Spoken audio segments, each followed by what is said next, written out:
Proses kenalnya dari kenal sampai Anda ditawarin untuk sekolah? Saya kenal sama Pak Haji itu di showroom mobil. Kan Pak Haji usahanya kan banyak ya. Ada pertama sih sapi, tapi kan berkembang. Kerja di mobil, di showroom mobil, di bengkel. Sekarang di properti gitu. Saya kenal itu di mobil gitu. Oh dari situ Anda ditawarkan mau sekolah nggak gitu? Iya. Terus Anda pilih akuntansi? Iya, akuntansi. Dan lulus enak ya, udah langsung dapat kerjaan ya? Alhamdulillah. Pak Haji luar biasa nih Pak Haji. Nah kalau ibu gimana Bu? Sekarang kita tanya ibunya nih. Katanya di balik laki-laki sukses ada wanita yang membuat laki-laki itu sukses. Ini kita harus kasih tepuk tangan buat ibu Pak Haji nih. Udah berapa tahun menikah? 30 ya? Ya nanya. 30. 30 tahun? Iya. Oke. Gimana Bu? Kesan selama ini yang Anda lihat beliau nggak sebagai seorang suami ya. Sebagai pengusaha itu seperti apa? Yang saya bangga dia nggak sombong. Dan dia masih sering berbagi. Setiap tahun, setiap hari ada aja yang dibantu. Jadi dengan seperti itu dia nggak berkurang rezekinya. Saya bangga banget. Apa sih Pak keyakinan Anda kok mau ngebantu orang terus menerus? Karena gini ya, Tompi ya, setiap kita berbagi itu kita akan diganti begitu. Jadi itu yang saya berani begitu. Jadi saya berbagi, saya akan diganti. Pernah dulu saya, ya namanya orang bisnis, ada kalanya jatuh, turun, ada naik ya begitu. Pada saat saya turun, saya lagi tidak ada uang, saya berbagi begitu. Berbaginya itu dengan kurang lebih sekitar 600 anak yatim ya. Saya bilang, saya berbagi, yuk saya ikhlas, saya bilang begitu. Saya cuma salah satu minta, saya pegang anak yatim itu doanya, saya palanya doain saya ya, saya bilang. Saya minta doa sama mereka. Saya tahu doanya itu terkabul anak yatim itu. Itu saya susah itu tahun, waktu itu maaf ya, lagi krisis sedikit gitu. Krisis 96, 97 begitu ya. 97 itu krisis, 98 orang masih keadaan krisis juga. Tapi dalam keadaan krisis itu saya justru uang saya banyak begitu. Dapatnya nggak tahu saya juga dari mana begitu, bingung. Kalau secara logika itu nggak masuk akal begitu. Bahwa bisnis itu akan orang lagi nggak ada punya uang begitu ya. Drop, harusnya drop ya? Drop begitu ya. Tapi kita jadi begitu. Ini kekuatan sedekah katanya. Ya. Semakin banyak kita ngasih, semakin banyak kita dapat. Ya. Iya. Dan jangan lupa doa orang tua. Jadi pada saat itu orang tua saya masih hidup, saya jarahin juga begitu. Kenapa saya jarah? Saya harus cium tangan, saya harus datang, saya harus sungkem. Jadi cium tangan Bu, setiap istilahnya saya mau berjalan usaha, saya cium tangannya, saya cium keningnya, saya cium ininya, saya cium ininya begitu. Sepertinya beliau sangat family man ya, Ya. sangat keluarga sekali. Nah ini saya udah punya VT, ya kita udah wawancara beberapa anggota keluarga Bang Doni. Ya. Dan mereka ngasih statement, kita lihat apa komentar mereka. Kalau Pak Haji Doni itu ya, buat saya, dia itu seperti abang, orang tua, teman ya. Kenapa? Karena saya semua belajar dari dia. Dan dia orang tipikal yang pantang menyerah. Saya pun juga salut ya sama Bang Haji tuh. Orangnya bisa buat mengayomi kita-kita gitu kan sebagai adiknya, bahwa hidup ini ya harus berusaha.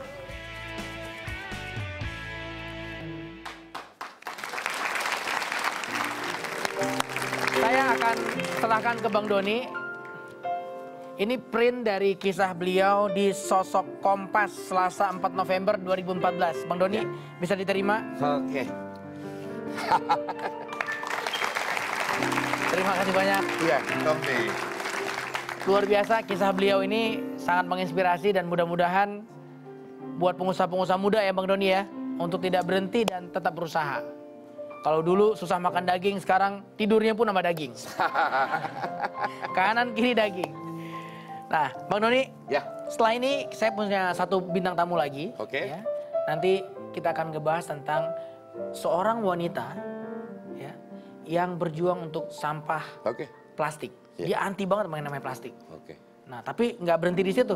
Ya. Dia terlibat di berbagai-bagai hal sampai ke kampanyenya, sampai ke ada barang-barang yang dia buat yang terbuat dari Ya. pengganti plastik. Jangan kemana-mana, tetap bersama saya di Sosok.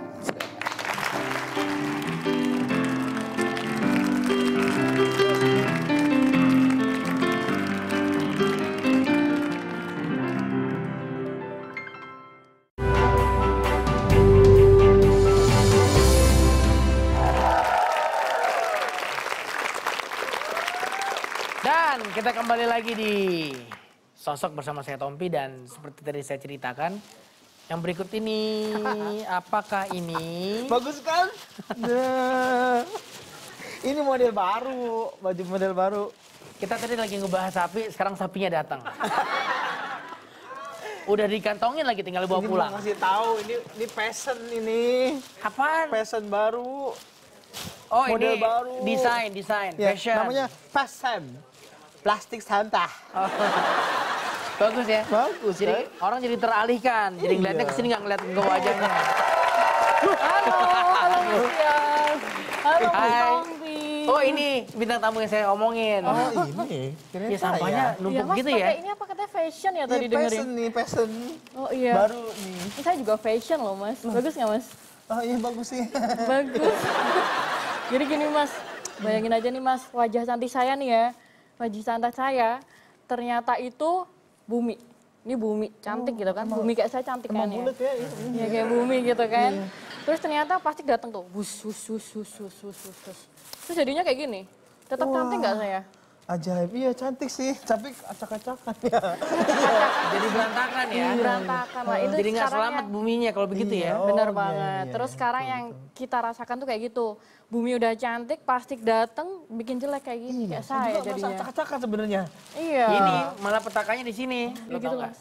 Mbak Lita ini ya, ini aktivis yang anti sama yang beginian. Oh. Jadi dia salah satu orang yang mengkampanyekan mengurangi penggunaan, malah kalau bisa enggak ya, Kalau bisa nggak mengurangi penggunaan sampah plastik. Oh jadi, oh iya ya. Oh. Iya, iya deh. Jadi udah nggak boleh makan plastik ya? Iya. Dimakan emang dulu nggak boleh. Oh iya. Oh, Ya nggak boleh penggunaan plastik itu mulai dibatasin. Nah ini kita lihat profilnya tentang siapa Lita sebenarnya.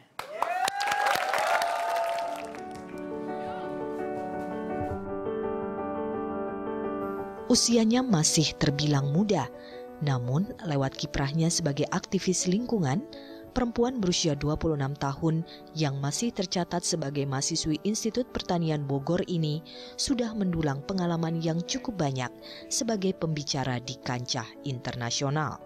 Nama saya Ranitya Nurlita atau biasa dipanggil Lita. Saya merupakan aktivis lingkungan. Saya aktif lingkungan itu sejak tahun 2011. Waktu itu saya menjadi relawan suatu event lingkungan di kampus di Institut Pertanian Bogor. Kemudian sejak itulah saya mulai terbrainwash nih kayak gitu. Sejak 2013 sih tepatnya. Udah mulai ikut kegiatan-kegiatan lingkungan internasional, mulai dari conference, kemudian kompetisi, kemudian pertukaran pemuda sampai sekarang. Sebagai pegiat lingkungan, salah satu program yang menjadi andalan Lita adalah kampanye pengurangan kantong plastik di masyarakat. Dalam program ini, Lita bersama para relawan kerap turun ke jalan untuk mengingatkan sekaligus merampok kantong-kantong plastik yang masih banyak digunakan oleh masyarakat kita dan menggantinya dengan tas berkali pakai. Sejak 2014, tercetuslah suatu inisiasi yang bernama ASEAN Reusable Bag Campaign. Jadi kampanye mengurangi kantong plastik di negara-negara ASEAN, terutama untuk lebih aware nih, mengajak masyarakat membawa reusable bag atau tas berkali pakai kemana-mana. Dan apa yang kita tawarkan untuk mengganti kantong plastik, terutama kantong plastik yang emang mencemari lingkungan ya teman-teman dan juga masyarakat semuanya tahu. Jadi kita punya produk seperti ini, tas berkali pakai. Jadi sebenarnya tas yang sudah dijual itu juga sama saja. Jadi yang kita tawarkan pakai terus itu bisa dikantongin di mana-mana, itu yang kita tawarkan. Jadi jadilah satu kantong ini menjadi kebiasaan buat masyarakat. Itu harapan dari kami.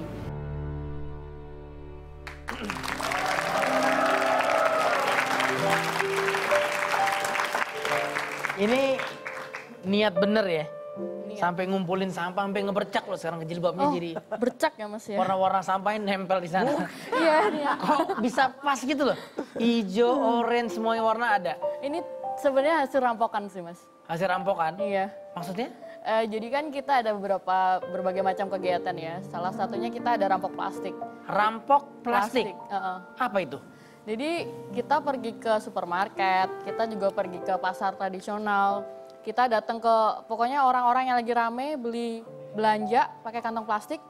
Kita bilang, misi Bu, boleh ngobrol bentar nggak kayak gitu. Terus mereka balas, bisa boleh bisa enggak. Kalau enggak ya udah berarti kita cari mangsa lain kayak gitu. Oh ini. Iya contohnya kayak gini gitu. Oh jadi random aja setiap ketemu orang di tempat belanjaan, disamperin, plastiknya diambil diganti dengan yang lain. Iya, terus ngobrol tadi kayak singkat kayak di coba bayangin nih kita pakai kayak gini, bumi cantik gini terus ada plastik numpuk nih. Gimana rasanya gitu. Oke. Apa sih sebenarnya yang membuat Anda tuh sebegitu pedulinya gitu? Sebegitu tertariknya dengan ini sampah plastik ini nggak boleh dibiarkan. Jadi pengalaman saya sih, waktu itu 2014 saya pernah pertukaran pemuda seperti itu. Saya belajar di Amerika Serikat sekitar 5 minggu.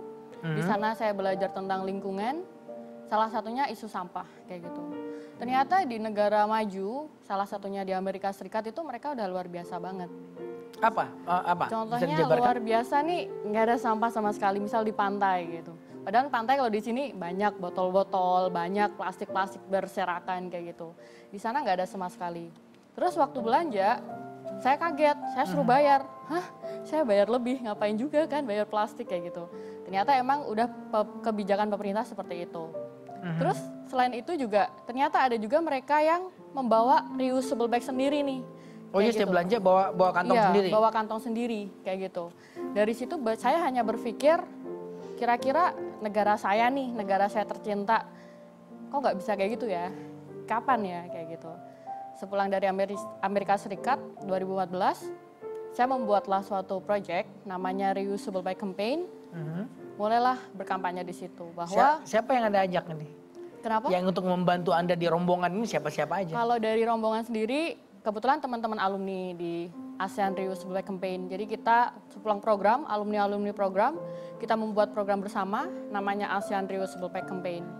Sama teman-teman ASEAN di Filipina dan juga di Malaysia saya ajak karena kita aware sama lingkungan juga, yuk kita gerak bareng-bareng kayak gitu. Dan mereka yuk bareng-bareng yuk, anak-anak muda kayak gitulah. Akhirnya ya udah kita sampai sekarang. Nah, kayak gitu. Hari-hari Anda punya pekerjaan lain nggak? Saya masih mahasiswa. Masih mahasiswa? Iya. Jadi masih belajar, tapi di lain waktu Anda sisihkan waktu buat ngurusin beginian? Iya. Nggak buang-buang duit? Sebenarnya juga ada pasti buang-buang duit gitu. Tapi bagi saya kuliah itu nggak hanya belajar aja, tapi kita juga harus melihat dunia luar. Dan itu yang saya lakukan karena ya habis lulus ngapain sih kayak gitu. Dan saya berpikir mending habis lulus kita memberikan manfaat kepada masyarakat. Nah ini ada nggak sih Lita bantuan internasional atau funding untuk gerakan-gerakan seperti ini ada nggak sebenarnya? Jadi kebetulan itu sepulang dari Amerika Serikat, saya mengajukan proposal untuk melakukan program ini, alhamdulillah dapat. Kebetulan dari pemerintah Amerika Serikat juga dikasih, dan kita mendapat dana bantuan untuk melakukan proyek di negara-negara ASEAN. Oh keren.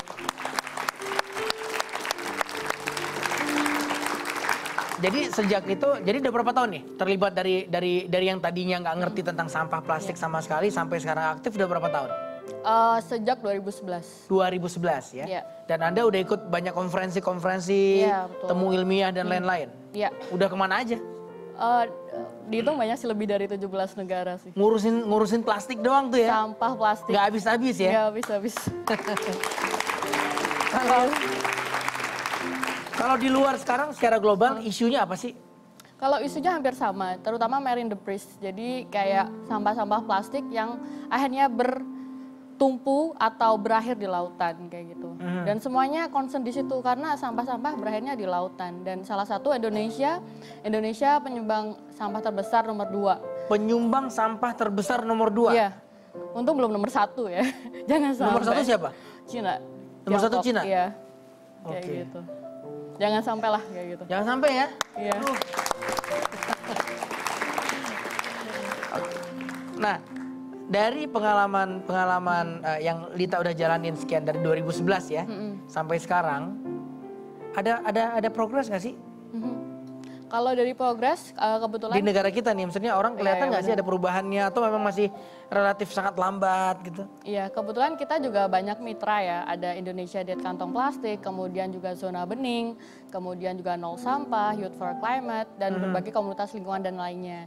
Dan kita bareng-bareng sama mereka mendesak nih pemerintah gitu kan.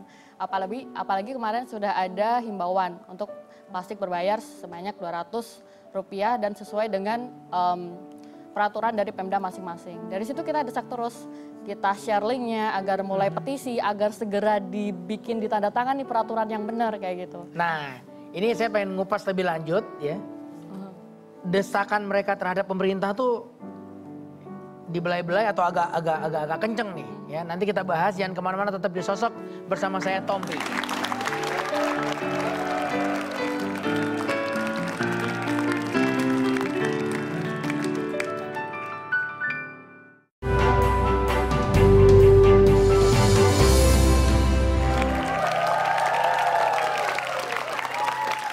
Saya penasaran pengen tahu ya, respon pemerintah kita. Kalau ini teman-teman kan bergerak berarti bukan sebagai institusi pemerintah kan, sebagai pihak ketiga ya. Nah, kalian yang dalam tanda kutip menggempur pemerintah supaya lebih aware. Nah, responnya seperti apa selama ini? Kalau respon dari pemerintah ya, karena kami juga membantu mereka dalam bentuk monitoring, evaluasi, mereka sangat positif banget. Apalagi kita bantu berbagai macam edukasi seperti ini. Kemudian kita juga mencoba mengajak komunitas yang lain untuk bergabung. Dan kita juga mengajak mereka untuk tanda tangan petisi dari komunitas Indonesia Diet Kantong Plastik. Jadi respon mereka sangat positif sekali. Dan kabar terbaru, ada kabar terbaru bahwa mereka bilang kalau lagi membuat draft peraturan nih gitu. Untuk membuat kantong plastik berbayar akhirnya. Kalau kemarin himbauan. Oke. Baru uji coba lah. Selama ini ternyata masih himbauan. Kan di beberapa supermarket, di beberapa tempat belanja, itu kan udah mulai tuh. 200, ada yang beberapa ratus rupiah gitu ya. Uji coba. Uji coba. Dan sekarang udah mulai hilang tuh. Iya. Nah, ini dari kalian ada gerakan lagi nggak? Pastinya, karena apalagi bulan Juli kita ada International Plastic Bag Free Day. Jadi kita gencar banget nih, apalagi kita juga ada campaign Instagram Challenge. Jadi misal bawa kantong belanja sendiri, foto, siapa tahu dapat hadiah dari kami kayak gitu. Oke. Kalau di perbedaan, nah saat ini kalau kita ngeliat di Asia terutama ya, perbedaan antara Indonesia, Singapura, Malaysia, dan beberapa negara ASEAN yang lain, itu apa tuh? Jadi seminggu yang lalu saya juga habis bertemu mereka. Jadi kita ada konferensi di Bangkok dan kebetulan kita juga sharing tentang plastik, isu plastik di sana.